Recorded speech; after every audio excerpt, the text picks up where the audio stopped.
जलालपुर पीरवाला में अभी भी मसला काफी सीवियर है। यहाँ पे भारी मिकदार में कश्तियों की जरूरत है, हेलीकॉप्टर्स की जरूरत है और बेशुमार चीजों की जरूरत है। क्या जलालपुर पीरवाला डूबने वाला है? वो कौन लोग हैं जो इस शहर की तबाही और इसके डूबने के जिम्मेदार हैं? और वो कौन लोग हैं जो शहर को बचाने वाले उस बंद को तोड़ने नहीं दे रहे जिसका टूटना शायद जलालपुर पीरवाला को डूबने से बचा ले? इस सारी सूरत हाल पे बात करने के लिए मेरे साथ जलालपुर पीरवाला से मौजूद हैं सुहेब मुगीरा सिद्दीकी, जिनकी पहचान तो शायरी है, मगर इस सारी सूरत हाल में या फिर सैलाब के दिनों में सुहेब मुगीरा सिद्दीकी जनूबी पंजाब और खास तौर पे जलालपुर पीरवाला की आवाम के लिए फरिश्ते से कम साबित नहीं हुए।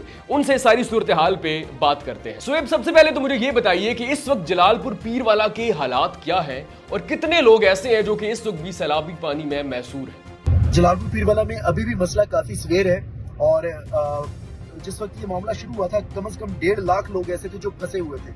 उनके अंदर से पिछले 2-3 दिनों में मुसलसल इंतजामिया, रेस्क्यू 1122, आर्मी और बाकी तमाम इदारों की मुश्तरका ऑपरेशन की कार्रवाइयां जारी हैं, लेकिन कश्तियां बहुत थोड़ी हैं। इस वक्त हार्डली शायद 50 कश्तियां मुश्किल हो मिलाकर, शायद कुछ प्राइवेट कश्तियां मिला लें तो 60-70 हो जाए, कुछ शायद मेरे इल्म में ना हो, लेकिन कश्तियां बहुत कम है in comparison to the number of people जो वहां पे अभी फंसे हुए हैं। बहुत सारे लोगों को रेस्क्यू करने के बावजूद अभी भी कम से कम 60 से 70 हजार लोग एक मुहतात अंदाजे के मुताबिक अभी भी फंसे हुए हैं। मगरबी साइड पे शीनी मियानी, बेट मुगल और इनसे आगे के इलाकों में लोग ट्रैप्ड हैं।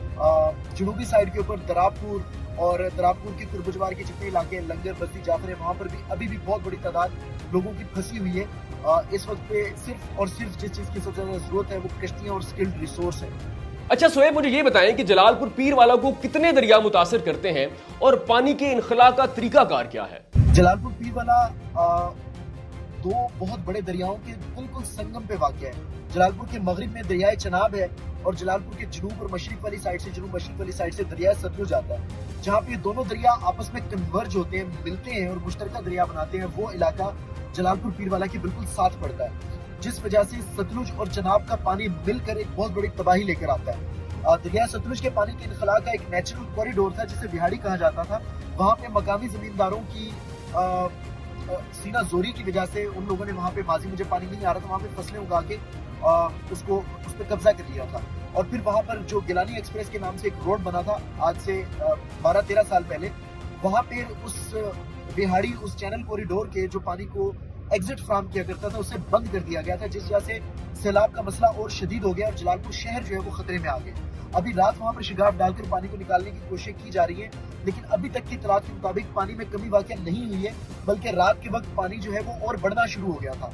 यहाँ पे सतलुज और चनाब के पानी के मिक्स होने की वजह से आप देख रहे हैं, जो आप खबरों में देख रहे होंगे कि गंडा सिंह से कितना पानी रिलीज हो रहा है, त्रिमू से कितना पानी रिलीज हो रहा है, रावी से कितना पानी रिलीज हो रहा है। ये सारे का सारा पानी आकर जलालपुर पीरवाला में इकट्ठा हो जाता है, जिस वजह से यहाँ पे ऊंचे दर्जे का सैलाब है और जिंदगियां बहुत खतरे में। सुहेब, अगर वहां पर हजारों अफराद जो हैं वो सैलाबी पानी में महसूर हैं, तो ये बताएं कि रेस्क्यू का काम कहां तक पहुंचा, कितने अदारे रेस्क्यू के काम में हिस्सा ले रहे हैं और क्या उनके पास खातिर खा इंतजामात मौजूद है लोगों को बचाने के लिए? रेस्क्यू इंतजामात में इस वक्त बहुत सारी प्राइवेट ऑर्गेनाइजेशंस भी शामिल हैं, सरकारी इदारे भी मुकम्मल तंदही के साथ काम कर रहे हैं। रेस्क्यू 1122 बहुत एक्टिव है, आर्मी भी काम कर रही है, लेकिन इन तमाम लोगों के पास रिसोर्सेज बहुत कम है in comparison to the scale of disaster. जहां 1.5 लाख लोग फंसे हो वहां पे 40-50 कश्तियों से सब लोगों को रेस्क्यू नहीं किया जा सकता, जिनके जरिए लोगों को जल्दी से जल्दी रेस्क्यू किया जाए, क्योंकि घरों की छतों पर महसूर लोग जो हैं इस वक्त वो अपना राशन और पानी से भी महरूम हो चुके हैं। इसके अलावा कुछ अल-खिदमत फाउंडेशन की कश्तियां चल रही हैं, कुछ प्राइवेट ऑर्गेनाइजेशंस और हैं, पाकिस्तान मिली मुस्लिम लीग, मरकजी मुस्लिम लीग की कश्तियां हैं, कुछ लोग अपनी मदद आपके तहत भी कश्तियां सरकारी प्रोटोकॉल के मुताबिक गवर्नमेंट ऑफ पाकिस्तान की हिदायत के मुताबिक चला रहे हैं। कुछ लोग अभी भी ऐसे हैं जो क्या नाम है, कुछ लोग ऐसे अभी भी हैं जो लोगों से पैसे मांग रहे हैं बहुत ज्यादा, लेकिन उनकी तादाद कम है। बहुत सारे रजाकार भी हमें मिले हैं जिनको हम सिर्फ डीजल डलवा कर देते हैं और वो लोगों को रेस्क्यू कर रहे हैं, बट स्टिल इन सारी कोशिशों के बावजूद कश्तियां कम है, हेलीकॉप्टर की जरूरत है, लोग फंसे हुए हैं, 6-6 दिन हो गए हैं और छतों पे बैठे हुए हैं, लोगों के पास खाना पानी कुछ नहीं है, जिनकी तादाद बहुत ज्यादा है। सुहेब, सबसे इंपॉर्टेंट क्वेश्चन ये है कि हमने चंद अफसोसनाक वीडियोस देखी हैं कि जिसमें चंद बासर अफराद उस बंद को तोड़ने नहीं दे रहे जिसका टूटना शायद जलालपुर पीरवाला को बचा सकता है। तो इस बारे में क्या तफसीलात हैं आपके पास? ये कौन लोग हैं और वो क्यों नहीं चाहते कि वो बंद टूटे? बिल्कुल कुछ बासर लोग हैं जो जलालपुर पीरवाला शहर के अंदर سیلاب کے داخل ہونے کے امکان کو بڑھا رہے ہیں.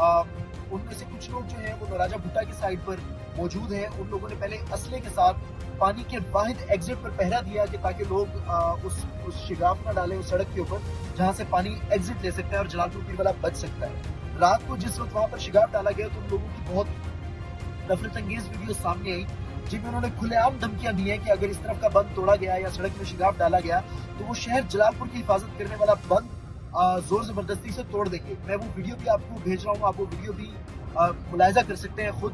یہ باثر لوگ کون ہیں, ان کی پشت پناہی کون کر رہا ہے, اس کے بارے میں قیاس آرائیاں ہیں. لیکن جی ہاں, یہاں پر یقینی طور پر وہ باثر لوگ موجود ہیں وہ جو زور زبردستی سے جلال پور کے ارد گرد جمع ہونے والی پانی کو ایگزٹ کا راستہ دینے کو تیار نہیں تھے اور ابھی بھی شہر کے اندر فلڈنگ کی دھمکیاں دے رہے ہیں. سویب کل سے ایک اور افسوسناک خبر بھی گردش کر رہی ہے کہ ریسکیو کے عمل کے دوران چند کشتیاں بھی ڈوب گئی ہیں.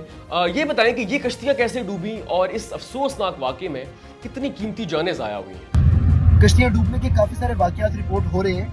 ان میں سے جیسے مثال کے طور پر کل شہر کے بند کے بالکل پاس ریسکیو کی کشتی الٹی تھی.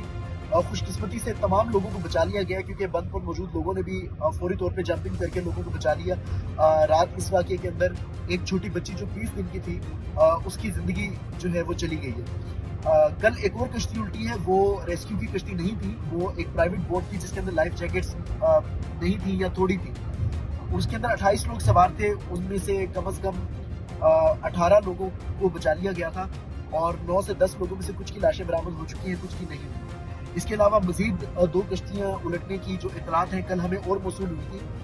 جنوب والی سائڈ کے اوپر 2 دن پہلے ایک چارپائی اور ڈرموں کے اوپر بندھی ہوئی کشتی جس میں بچے سوار تھے وہ الٹی تھی اور ان بچوں کی ڈیتھ ہو گئی تھی, ان بچوں کی لاشیں جلال پور پیر والا میں پہنچی تھی. اس کے علاوہ بہت سارے واقعات ان رپورٹڈ ہیں کیونکہ کمیونیکیشن چینل اس طرح سے اسٹیبلش نہیں ہے تو ہلاکتیں اس سے کہیں زیادہ ہو سکتی ہیں. سو جیسا کہ آپ نے بتایا کہ اس وقت بھی مکمل طور پر شہر سے لوگوں کا انخلا نہیں ہوا, پانی کی سطح مسلسل بڑھ رہی ہے.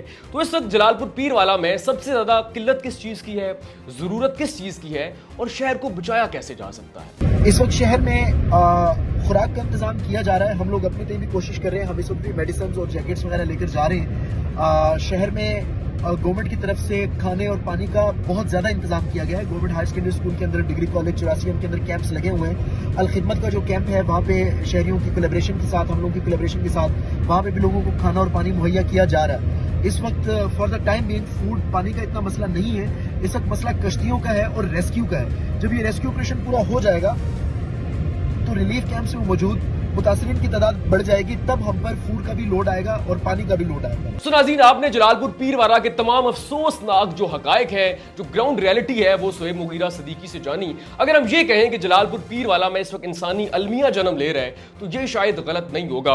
اوورآل اگر ہم بات کریں تو جو 2022 کا سیلاب آیا تھا, یہ جو سیلاب ہے یہ اس سے بہت زیادہ تباہی مچا رہا ہے. پانی کی سطح 2022 کے مقابلے میں بہت زیادہ جو ہے وہ بڑھ رہی ہے اور مسلسل یہ جو پانی ہے وہ پیچھے سے آ رہا ہے اور ان علاقوں کا محاصرہ کر رہا ہے. اگر ہم 2022 کی بات کریں تو تب بھی حکومت کے پاس کوئی خاطر خواہ انتظامات نہیں تھے اور اب تو حالات پہلے سے زیادہ بدتر ہیں. تو ابھی ریکویسٹ میری بھی آپ سے یہی ہے, اور جو جلال پور پیر والا یا پھر جنوبی پنجاب کے جتنے علاقے اس وقت سیلاب سے زیر آب ہے یا پھر متاثر ہے, وہاں کی عوام کا آپ سے صرف یہی مطالبہ ہے کہ جو بھی آپ اس علاقے کے لیے کر سکتے ہیں, چاہے آپ لائف جیکٹس دے سکتے ہیں, چاہے آپ بورڈز فراہم کر سکتے ہیں, میڈیسن دے سکتے ہیں, خدا را وہاں کی عوام کے لیے کیجئے. اور سب سے زیادہ جو افسوسناک چیز یہ ہے کہ حکومتی جو امداد ہے وہ نہ ہونے کے برابر ہے. باثر افراد ایسے ہیں جو کہ اپنے گھروں کو بچانے کے لیے پورے شہر کو ڈبونے پہ تلے ہوئے.